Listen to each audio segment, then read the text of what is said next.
Hi there, Aries. Thank you for joining me for your monthly forecast for August. And this month starts off in blistering fashion when Mars, your ruling planet, moves on the 3rd into the most energized and adventurous part of your scope. But on the 2nd, there is also a new moon in your sector of self-expression. This new moon is particularly interesting because it links with the stabilizing energies of Saturn. And if you're really clear about what you're trying to achieve and you do your planning, then there's a chance that these two influences jointly can see you on the front foot quite early in this month.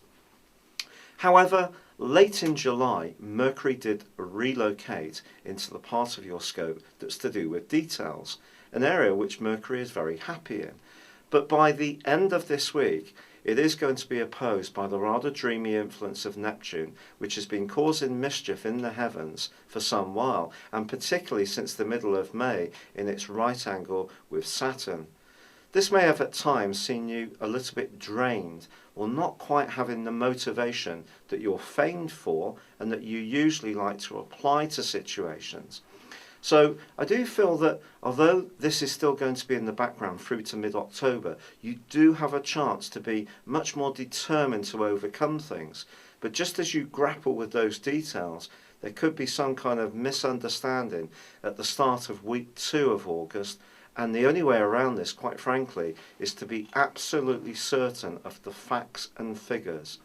Because someone could confront you with a situation which they're being a little bit cute or political about. Yes, there could be some energies spinning around which are not entirely pleasant. So watch out for some gossip and certainly watch your back.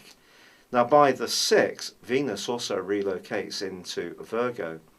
This is not such a sexy or glamorous part of your scope. It's more one to do with practicalities.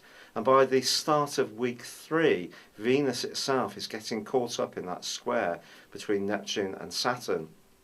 I think again, if there are some issues around your love life that need to come out, perhaps ones that have been swept under the carpet until now, maybe this is the time that they will start to do so.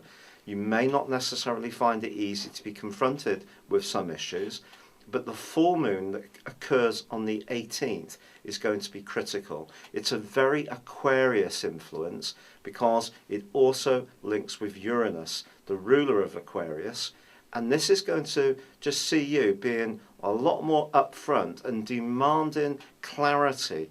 And if need be, you could even separate yourself from situations or people that no longer serve a purpose in your life.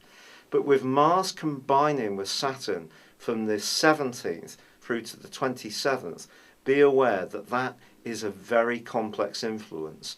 We cannot spread ourselves too thinly when this occurs. If we do, it's a case of diminishing returns. But if you can really narrow your focus, anything to do with those expansions, travel, overseas business, learning languages, or even a holiday could actually end up being very, very important, even transformational. You can achieve so much because the determination of Mars is going to try to machete its way through the limiting energy of Neptune.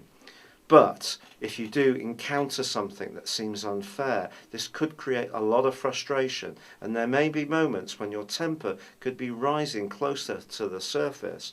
As the Sun moves on the 23rd into Virgo too, the overall theme of this month switches from one which was partly productive and creative and self-expressive to one that's much more about grappling with the everyday realities.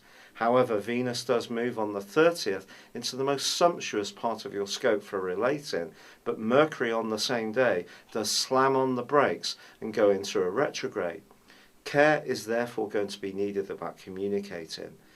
It's quite fascinating just how potent Neptune has been in 2016.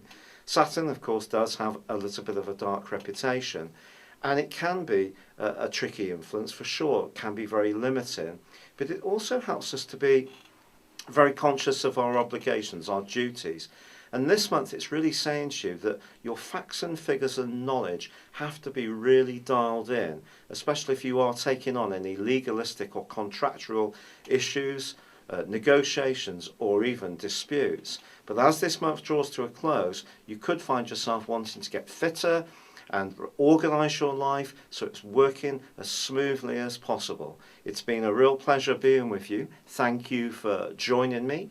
Good luck and goodbye for now.